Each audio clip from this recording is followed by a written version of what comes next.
Welcome back to Northern Garage. Today we're going to be installing a clutch on the Stagea.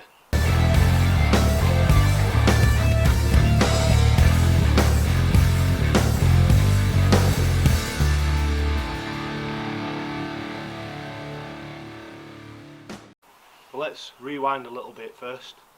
I think that's the last ride for the Stagea. We've just took her out for a spin. We've come back, and while we've been out, the clutch has started slipping in 4th and 5th.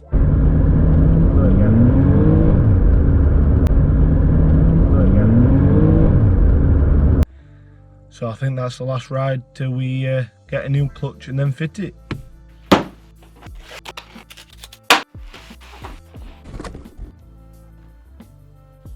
We're going to be looking at some parts that have come to help fit as this kit. The clutch itself, which is a twin plate, 230mm. So that's the clutch that we're going to be installing. Comes with a new rear main seal, a gasket for the gearbox. Also comes with a pull to push conversion flange. And here's the fitting kit. You get a couple of things: spigot bush, push sled cylinder, new flywheel bolt, braided hose, new rubber boot, fork arm. So to put all this together, what we've got to do, we've got to get that, which is your bearing carrier, and you need to put that onto there like that. But the problem is, if you did put it on like that, you will bend this in a race. So the supplier with this tool here, that tool goes in there like that, and you put that in there, and then you compress them in a vise or a press, whichever, but don't hammer it on, you might damage something. And then once that bearing's on there, you can then build up the rest of the fork. The bearing carrier goes on the fork, and it should sit like that. To stop that from falling off, you've got a spring clip here. And the spring clip goes like that. Whichever way they're pointing, that goes away of the fork. And then those pop in there like that. So it should look something like that. You get that, put it on there like that, and then shove it down. That's it. Lubricate this, lubricate the pivot point, lubricate anything that touches and this. First we need to start by removing the gear knob and all the interior trim, so we can get the gearbox out without hitting anything.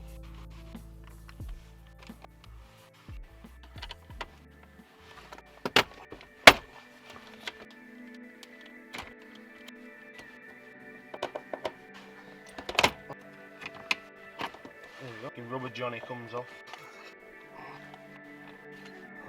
Need to get that circle part now there.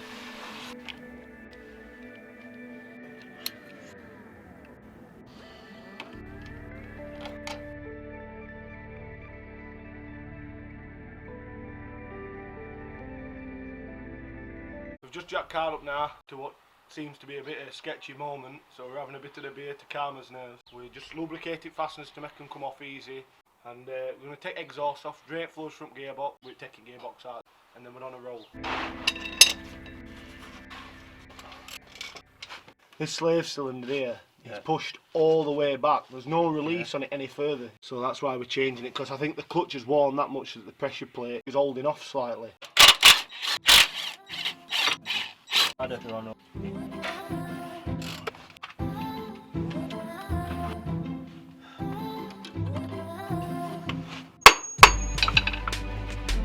That's it. Oh.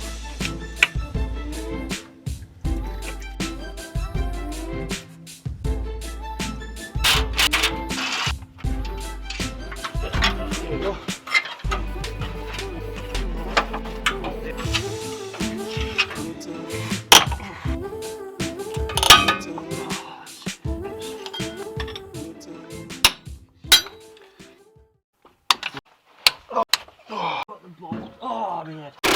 You just put me on end, pal, and you feed it in, and I'll on end. That's it. And I'll just tickle end.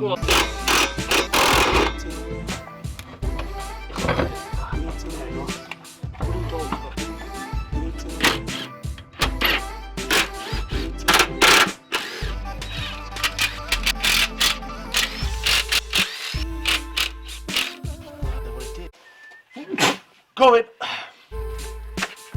There we go.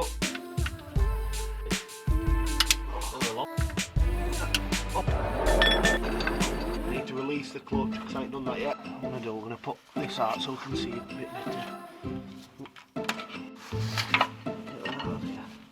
There you go. Right, what we've got to try and do, you see that you see that clip there that's moving backwards and forwards there? Right, what we've got to do, we've got to push a screwdriver in there, like that, and hold it and push forward at the same time to release it. Oh, there, I've got it. There we go. Oh, that's it. It's disconnected. Right, gearbox out.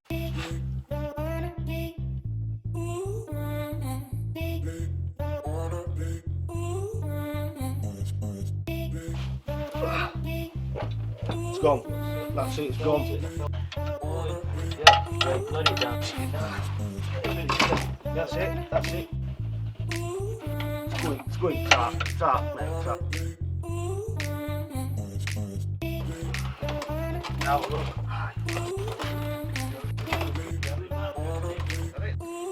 We just managed to get gearbox out after fighting it for a couple of hours. We then had to clean the bell housing of all the old clutch residue, making sure we wet it down so not to breathe in any asbestos fibres if there are any.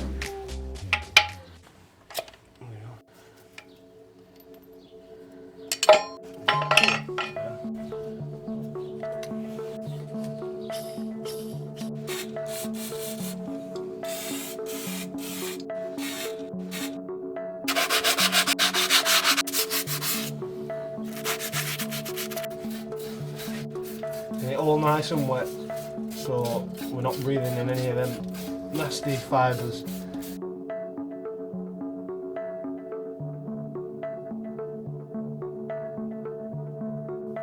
As you can see, the clutch is heavily worn and down to the rivets. It also has discoloured due to the massive amount of heat due to it slipping.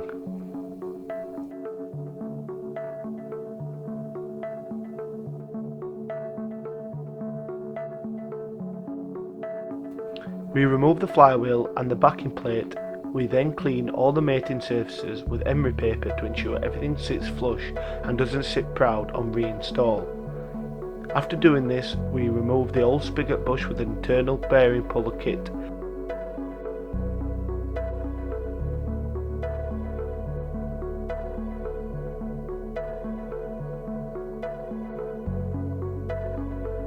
To install the new spigot bush, we find a socket around the same size and carefully tap it into the hole without damaging it.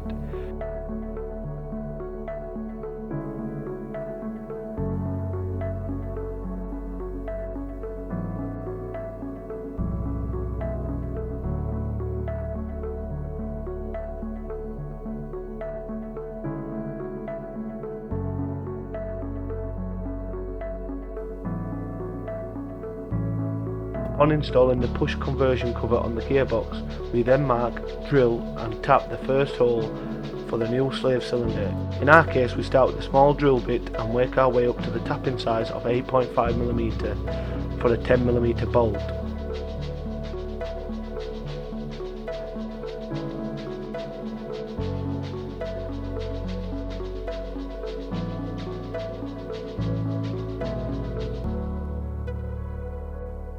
Once the first hole is drilled, we can then square the new slave cylinder with the bell housing. We can then mark the next hole, again drilling with a small drill bit and working up towards the tapping size of 8.5mm ready for tapping.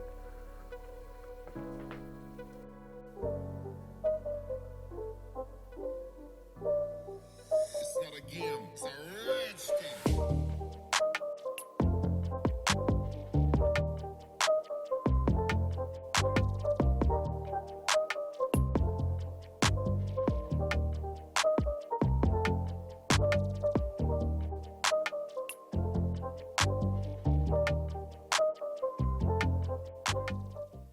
So it's been a few days since we took the gearbox out.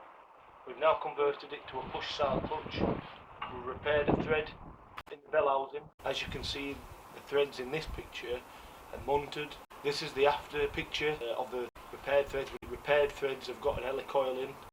We repaired a thread on the exhaust as that was stripped. And now we've just got to install the clutch on the crank and reinstall, and we should be good to go.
As per the manufacturer's instructions, we then install the bolts in a circular motion, bit at a time until snug, and then torquing again in a circular motion for 18 Newton meters.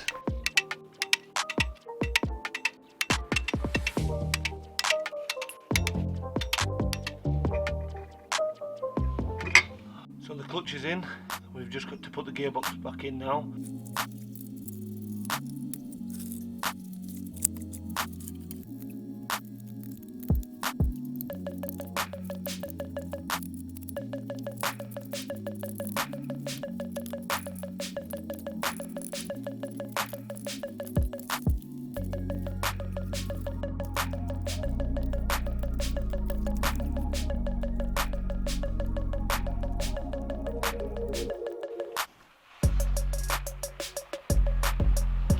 So we laid under the car this morning, another day.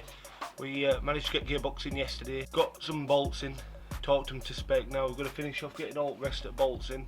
As you can see, there's no mount holding this gearbox in yet. Left that out so I can lower it down so I can get to the top bolt. So all the case of putting it all back together, getting it off these blocks, bleeding the clutch pedal, and we should be on his way. We've got to go in over the top of the box now to get the top bolt in, and this is how long the extension's got to be. So it's going to go up and over the top of the box, if I can see. Take that off, put my torque wrench on. There we go. Now the other side.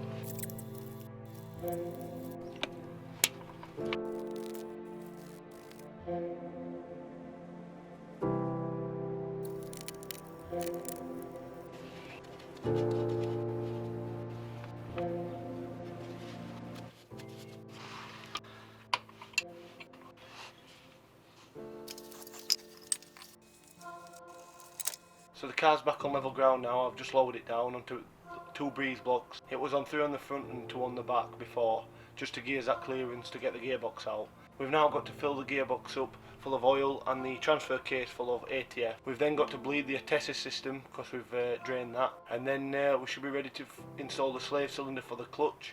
Bleed all that, and we're nearly done now.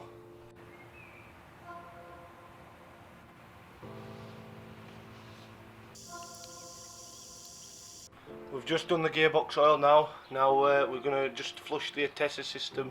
To do that, you've got to remove a kick panel in the driver's footwell, and there's a bleed nipple on the back of the gearbox. You've got to disconnect the connector in the driver's side footwell and then turn the ignition on. When you turn the ignition on, the pump should run, and then what you do is you just crack the bleed nipple and it evacuates all the air. But just keep an eye on the tank in the boot, just so it don't go dry.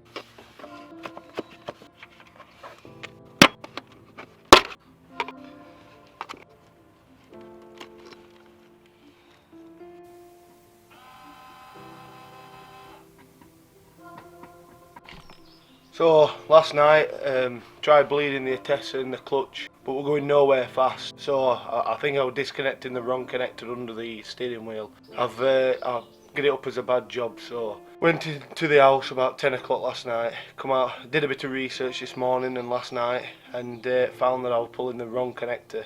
There's a bit of misconception. Some people say it's a white plug, some people say it's a brown plug. In my case, it's actually a green and white plug, which I'll show you in a second. So I've just disconnected that just to prove, see if the gauge goes up on the, so I've got a little gauge to tell you how much pressure the 4-wheel drive system's applying to the clutch pad, and it is the right one. We'll be able to bleed it correctly now.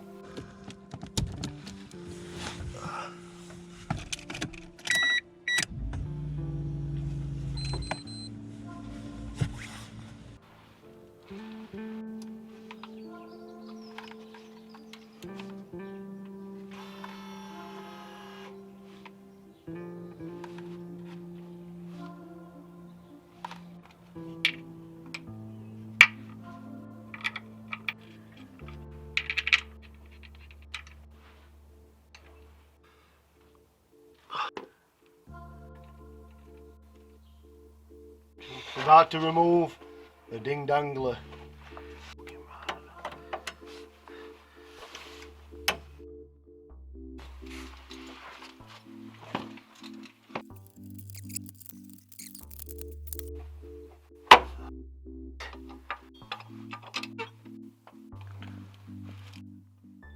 down, up, down.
We're out in the car now, just taking it for a spin and a drive along country roads.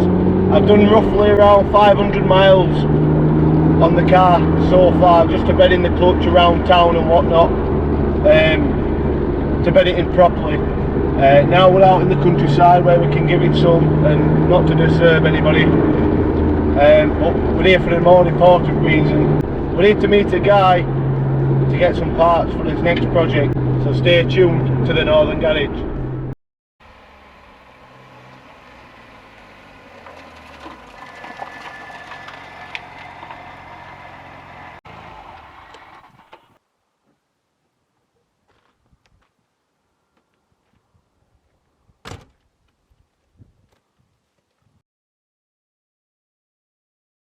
You got the stuff? Have I?